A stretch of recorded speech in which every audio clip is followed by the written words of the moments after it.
Ad attendere il feretro in una bara bianca davanti alla chiesa di Ceggia, amici e parenti e i compagni di classe dell'Istituto Da Vinci di Portogruaro che assieme ai docenti e alla dirigente si sono abbracciati con i genitori e il fratello minore della vittima prima della benedizione e dell'ingresso in chiesa.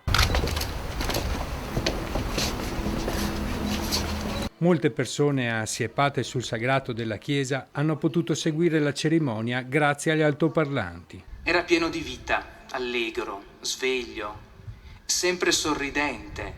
Si stava affacciando con intraprendenza al mondo e non vedeva l'ora, come voi genitori ben sapete, di diventare grande e indipendente. Aveva il desiderio di imparare e sperimentare nuove abilità.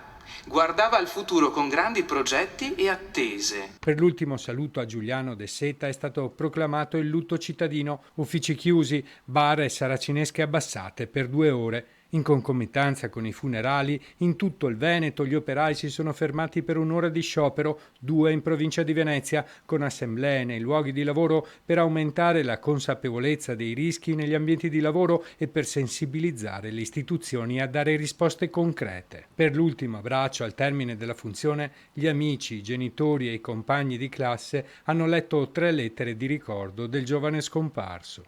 Avremmo dovuto prendere il diploma e guardare il futuro, ma purtroppo il destino non ha voluto così. È passata una settimana e già ci manchi tantissimo. Ovunque tu sia sarai sempre nei nostri cuori. Alla fine sono stati liberati in cielo palloncini bianchi.